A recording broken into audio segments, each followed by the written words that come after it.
അതിലുള്ള പുതുമ എന്ന് പറയുന്നത് എല്ലാവരും കണ്ടിരിക്കേണ്ട ഒരു കാര്യമാണ്. ഒരു കാര്യം മാത്രമാണ് എനിക്ക് പറയാനുള്ളത്. ഈ സോഷ്യൽ മീഡിയയുമായിട്ടുള്ള മനുഷ്യൻ്റെ ഇന്നത്തെ ആ ഒരു ആ അടുപ്പത്തിനെ മാക്സിമം എക്സ്പ്ലോയിറ്റ് ചെയ്തിട്ടുണ്ട് ഈ സിനിമ. അത് കണ്ട് നമ്മൾ തിരിച്ചറിയണം സോഷ്യൽ മീഡിയ നമ്മുടെ ജീവിതത്തിലേക്കൊക്കെ എത്രത്തോളം കടന്നു കയറിയിട്ടുണ്ട് എന്നുള്ളത്.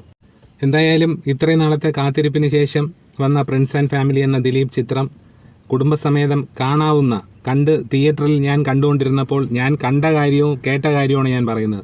തിയേറ്ററിൽ കോമഡികൾക്ക് വേണ്ട രീതിയിൽ റെസ്പോൺസ് കിട്ടുന്നുണ്ട്. അതുപോലെ തന്നെ ദിലീപിൻ്റെ ചില നോട്ടങ്ങൾക്കും ചില അഭിനയ രീതികൾക്കും ഒക്കെ അതിനനുസരിച്ച് ആളുകൾ എൻജോയ് ചെയ്യുന്നുണ്ട് ഒക്കെ ഉണ്ട്. അപ്പോൾ കുടുംബസമേതം കാണാവുന്ന ഒരു ചിത്രം തന്നെയാണ് പ്രിൻസ് ആൻഡ് ഫാമിലി. അതിൽ നിങ്ങൾ ദിലീപ് എന്ന വ്യക്തി അഭിനയിക്കുന്നത് പഴയതുപോലെയാണോ പുതിയതുപോലെയാണോ എന്നൊന്നും നോക്കാൻ നിൽക്കരുത്. നിങ്ങൾ ചെയ്യേണ്ടത് സിനിമയുടെ കണ്ടൻറ്റ്, സിനിമയിൽ പറയുന്ന വിഷയം